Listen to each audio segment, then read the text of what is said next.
آپ وہاں پہ کیا سن رہے ہیں ایز آف رائٹ ناؤ کہ وہاں پہ ملٹری موومنٹ کے حوالے سے ہماری سائڈ پہ اور اس سائڈ پہ واٹ آر یو ہیئرنگ؟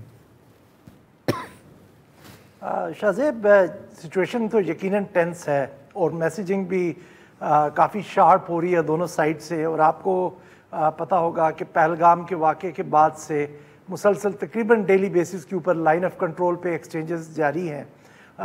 جو ٹرپس کا بلڈ اپ ہو رہا ہے دونوں سائڈ کے اوپر, انہوں نے اپنی ری انفورسمنٹس بھیجی ہیں. پاکستان میں جو اس تھریٹ پرسیپشن کی وجہ سے آپ نے دیکھا کہ ہم نے ملٹری ایکسرسائزز شروع کی, ہیمر اسٹرائک ہے, انڈس ایکسرسائز ہے, ہم نے اپنا جو نیوکلیئر ڈیٹرنس کا پوسچر ہے اس کو ری انفورس کیا ہے. تو یہ سب کو سب آپ کمبائن کر کے دیکھیں تو ایک ٹینس سچویشن بنی ہوئی ہے جس میں سب فکر مند ہیں.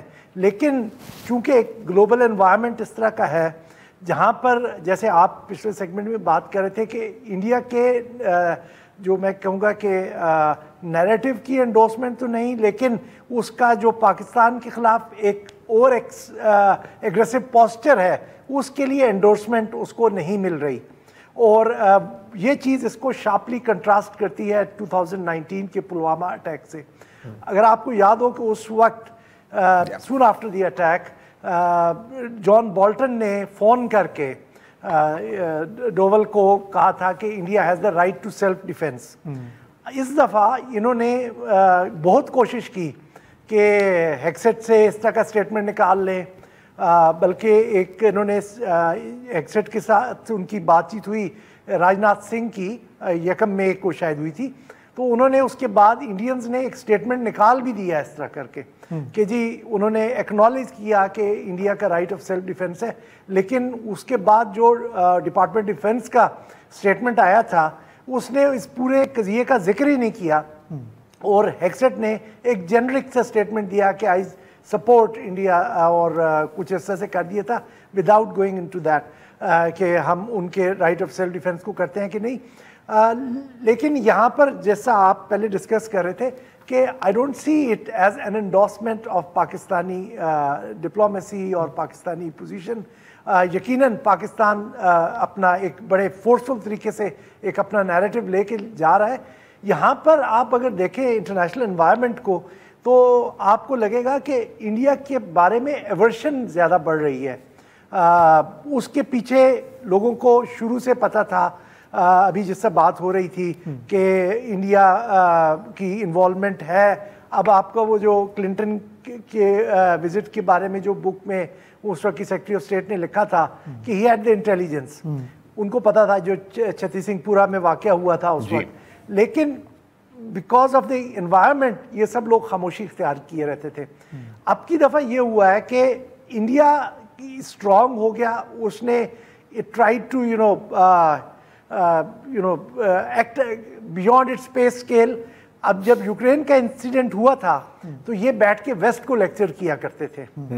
اب this the pay back time for the waste.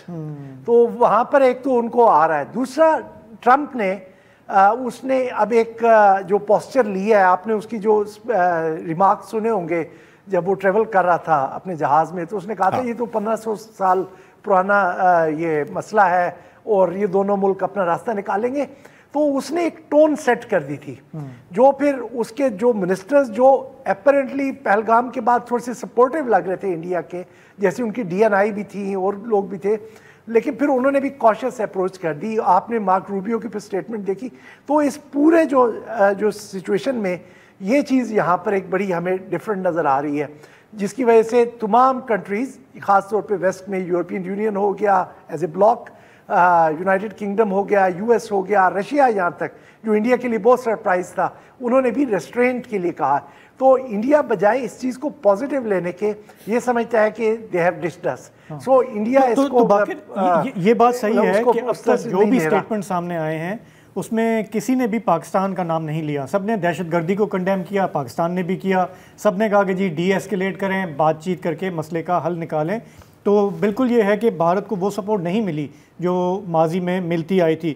لیکن کیا میں یہ صحیح سمجھ رہا ہوں, آپ کہہ رہے ہیں کہ this has more to do with کہ بھارت کا اپنا مودی سرکار کا جو کانڈکٹ رہا ہے, جیسے آپ نے ایورژن کا لفظ استعمال کیا, اس کا زیادہ کمال ہے لیکن کچھ ہمارے یہاں ہم اپنے آپ کو کوئی کریڈٹ دے سکتے ہیں کہ اس وقت ہمارے یہاں جو بھی فارن آفس نے کام کیا ہے جی آج اس طرح سول ملٹری گورنمنٹ اس کو لے کے چلی ہے کہ کہیں ان کو تھوڑا بہت کریڈٹ جاتا ہے اس کا؟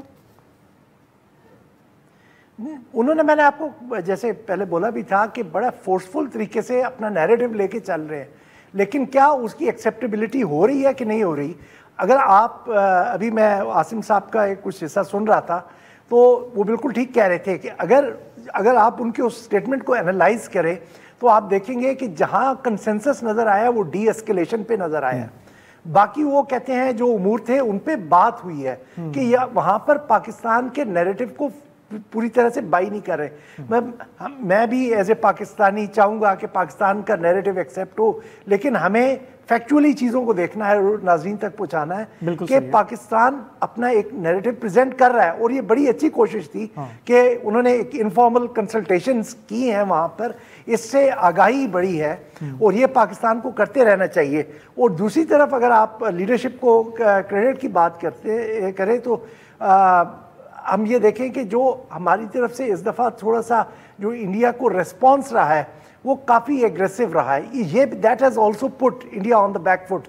یہ صرف انٹرنیشنل انوائرمنٹ اگر 90% ہے تو 10% اس چیز نے بھی کافی حد تک کنٹریبیوٹ کیا ہے کہ جو اس وقت جو ورلڈ ایک کہہ رہا ہے, جو دنیا کہہ رہی ہے کہ ریجنل اسٹیبلٹی ڈسٹرب نہ ہو, ریجنل کانفلکٹ نہ بن جائے, تو اس میں جو پاکستان نے جو ایگریسو پوسچر رکھا ہے اس نے بھی کافی حد تک کنٹریبیوٹ کیا ہے. بالکل ٹھیک ہے, بہت شکریہ. بہت بہت شکریہ. ان کا یہ پوائنٹ تھا, امپورٹنٹ پوائنٹ ہے جرنلسٹکلی کی بھی, کہ ہمارے پاس سیکیورٹی کاؤنسل سے جو بھی بات آ رہی ہے وہ ہمارے اپنے مندوب کی طرف سے آ رہی ہے. اور جیسے انہوں نے کہا کہ ہمارا کافی سارا موقف مانا گیا لیکن کچھ پہ سوالات بھی اٹھے ہوں گے اور وہ آپ ایکسپیکٹ کر سکتے ہیں. ضروری نہیں ہے کہ 15 رکنی سیکیورٹی کاؤنسل ہے تو ہر بات پہ 100% اتفاق ہوگا. نہیں, اور نہ بھی ہو تو کوئی بڑی بات نہیں ہے. دیکھیں اگین آپ دیکھیں کہ آپ کہاں سے رہے ہو. آپ وہاں سے آ رہے ہو جہاں پر کچھ بھی ہوتا ہے تو سب سے پہلے سب آپ پہ انگلیاں اٹھاتی ہیں.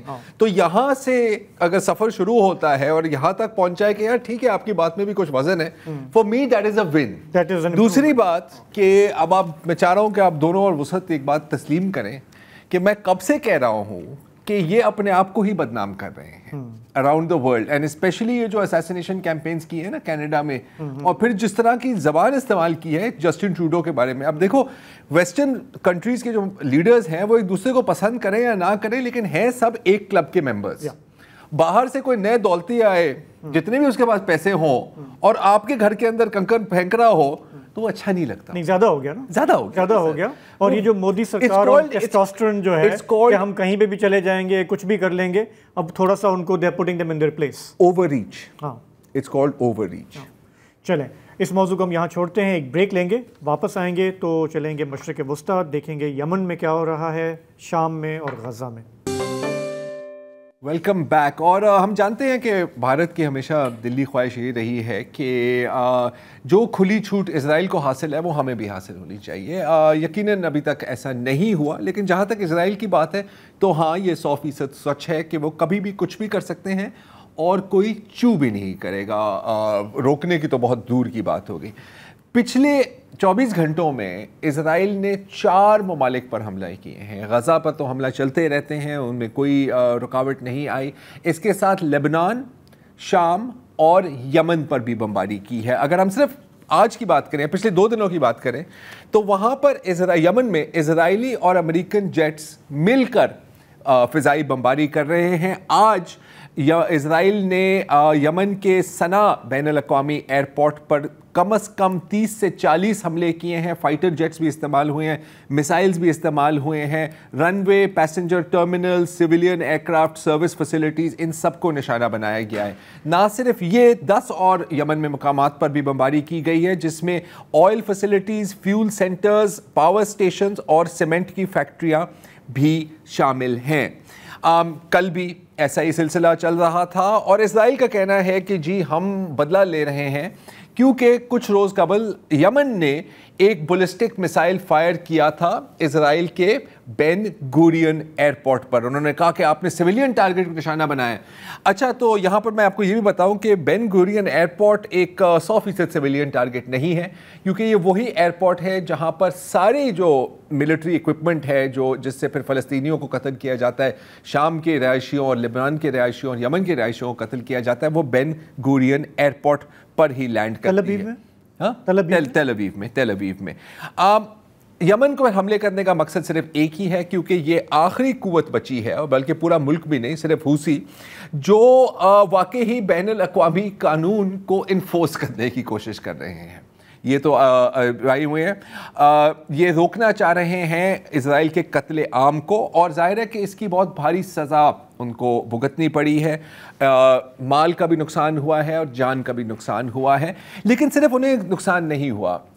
اگر میں آپ کو تھوڑی سی ایک مزیدار کہانی بتاؤں کہ یہ کچھ میرے خیال پچھلے ہفتے کی بات ہے کہ وہاں پر جو U S S Harry S Truman, امریکہ کا ایک بہت شاندار ایئرکرافٹ کیریئر ہے, آپ کو پتہ ہے وہاں پر کئی جنگی طیارے وہاں پر پارکڈ ہے ریڈ سی کے قریب, اس پر حوثیوں نے ایک میسائل فائر کیا, اور ایس ایس ٹرومن نے اس کو اوائڈ کرنے کے لیے کیا کہتے ہیں نا ایک دم اسٹیئرنگ ویل گھمائی, کٹ کیا, اور کٹ اتنی تیزی سے کیا کہ ایک F-18 جیٹ گر کے پانی میں گر گیا. $60 ملین کا جیٹ ہے جو اب شارک مچھلیاں اس کے ساتھ کھیل رہے ہیں. جو میسائل استعمال کیا ہوگا وہ میرا خیال ہے کہ کتنا $10,000 $15,000 کا ہوگا.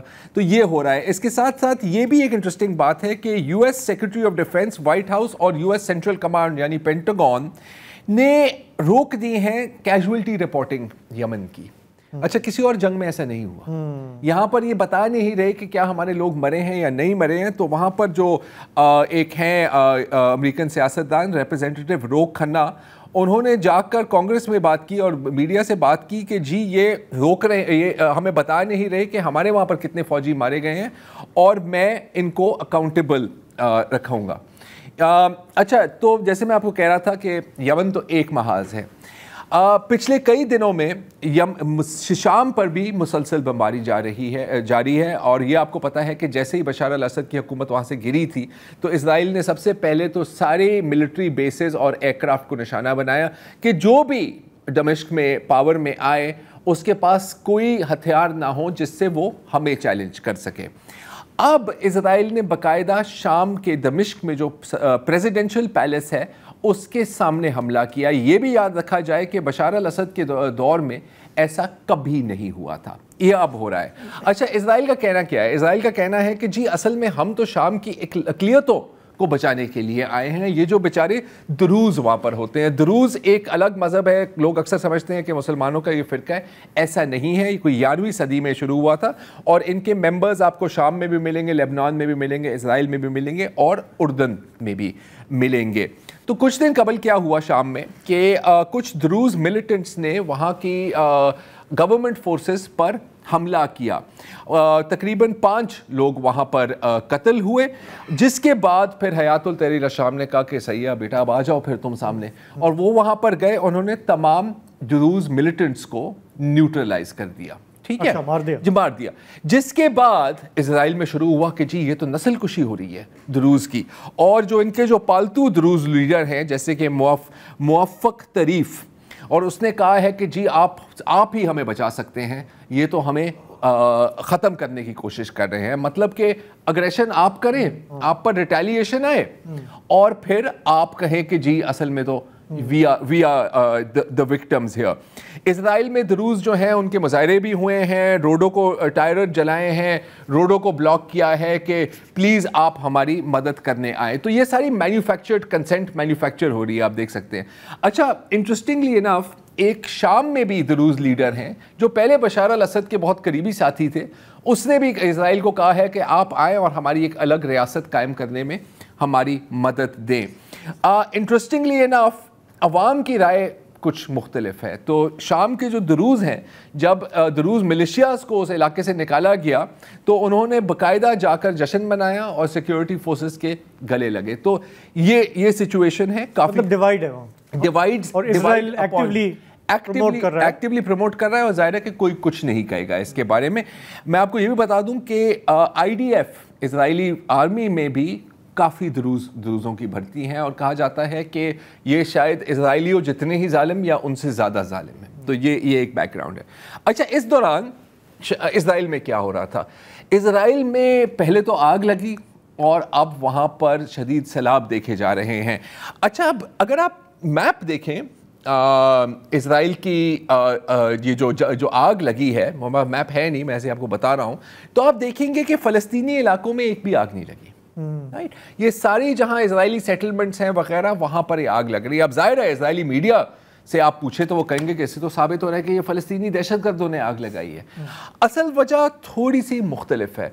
اچھا, جب کلونیلزم ہوتی ہے نا, جب آپ کسی کی زمین پر قبضہ کرنے کی کوشش کرتے ہیں تو آپ باقاعدہ اس زمین کو تبدیل کرنے کی بھی کوشش کرتے ہیں. اس کو ایکولوجیکل کلونیلزم بھی آپ کہہ سکتے ہیں.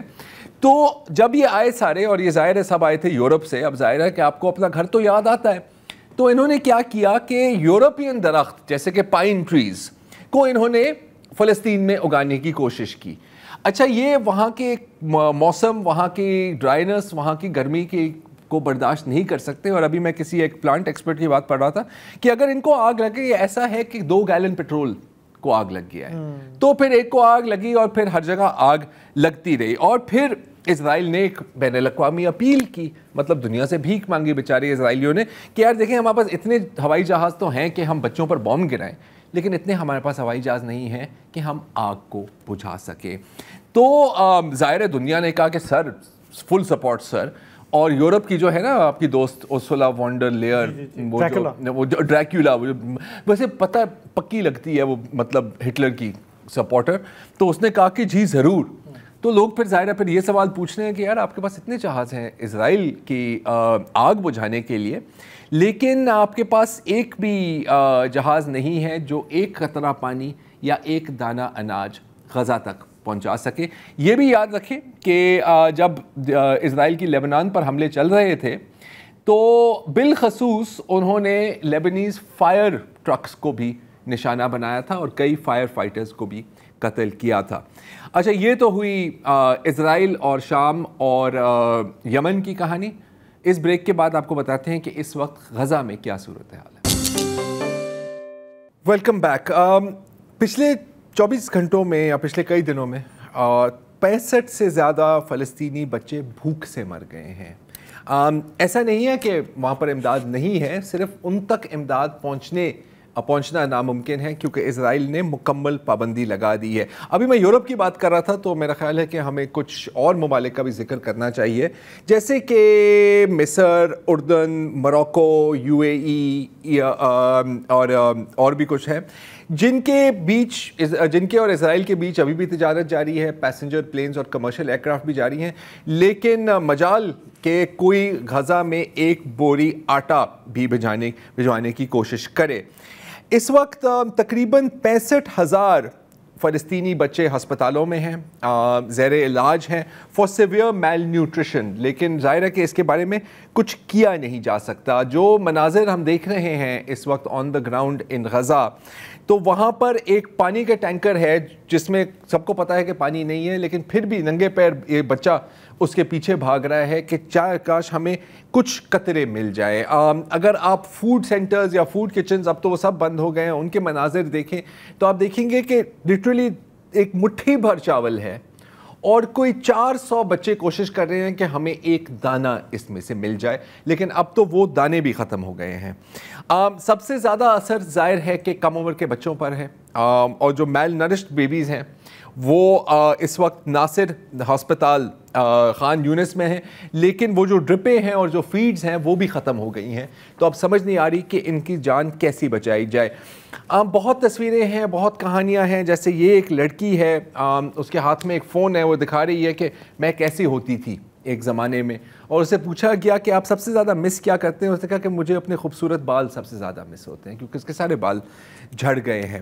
یہ ایک اور تصویر ہے رہف ایاد کی, جو یہ آپ دیکھ رہے ہیں, یہ وہی لڑکی ہے, اس کا انٹرویو کیا جا رہا ہے. یہ میں نے مناظر آپ کو پتہ ہے شاہ زیب, آپ کو ایتھیوپیا کا فیمن یاد ہے؟ جی جی مجھے وہی یاد آ رہا ہے. آپ کو وہی یاد آ رہا ہے نا.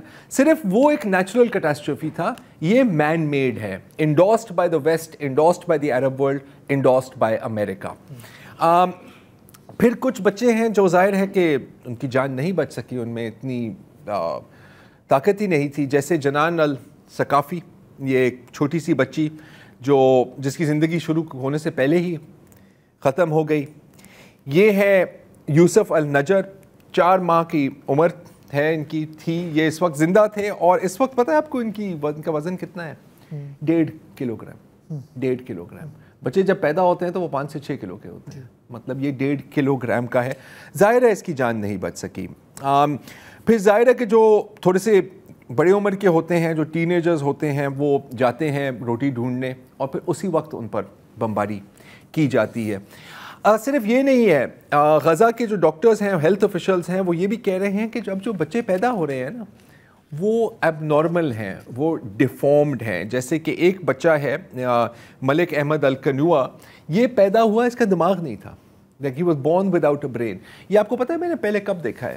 فلوجہ میں, عراق میں, جب امریکہ نے وہاں پر آزادی لا رہا تھا نا, جمہوریت لا رہا تھا عراق میں, تو ڈپلیٹڈ یورینیم کے ہتھیار استعمال کیے تھے, جس سے کینسر پھیلتے ہیں اور جس سے بالکل اس طرح کے بچے پیدا ہوتے ہیں. تو ہمیں نہیں پتا کہ اسرائیل وہاں پر کون سی ویپنز کی ایکسپیریمنٹیشن کر رہا ہے. یقیناً یہ پھر ہتھیار دیگر ممالک کو بیچے بھی جائیں گے. اچھا, جو تھوڑی بہت امداد ہے وہ لوٹی جا رہی ہے حسب معمول, اور آرمڈ گینگز دوبارہ آپریٹ کر رہے ہیں, کچنز پر حملے کیے ہیں, ویئر ہاؤسز پر حملے کیے ہیں.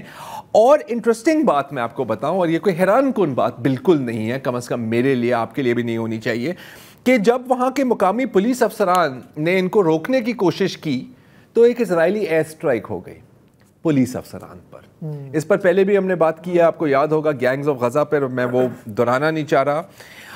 تو اتنی ڈیسپریشن میں جو تھوڑا بہت آٹا ملتا بھی ہے, اگر ہم یہ دکھائیں آٹے کی تصویر, یہ خاتون ہمیں دکھا رہی ہے کہ یار یہ میرے بچے یہ کھا رہے ہیں, تو آٹا کم ہے, کیڑے زیادہ ہیں, کچرا زیادہ ہے. یہ ابھی جا کے آپ کو دکھائے گی بھی صحیح کہ اس کے اندر کس قسم کی کیڑے مکوڑے گھوم رہے ہوتے ہیں. مطلب کہ یہ تو وہ چارہ ہے جو بندہ اپنے جانوروں کو بھی نہ کھلائے, یہاں پر انسان اس پر پل رہے ہیں تاکہ وہ 1-2 اور لمحے جی سکے, لیکن جئیں گے تو کب تک؟ ابھی میں دیکھ رہا تھا ایک ویڈیو, آپ کو بھی دکھائی دیتے ہیں. یہ اپنے بچوں کی لاشیں ڈھونڈ رہا تھا اپنے گھر کے ملبے میں, اور وہ کہہ رہا ہے کہ میرے بچے نہیں ملے لیکن ان کے کھلونے مجھے مل گئے ہیں. تو اب وہ اپنے ان کھلونوں کو ہی گلے لگا رہا ہے, کیونکہ ان کے بچوں کی لاشیں تو شاید ان کو کبھی نہ ملے. ایک اور ویڈیو دیکھی تھی, اس طرح کے کئی درجن ویڈیوز ہر دن دیکھتے ہیں, کچھ ہی میں آپ کے ساتھ شیئر کرتا ہوں. اور یہ اپنی NK اپنے شہید بیٹے کو پہنا رہا ہے. کیوں؟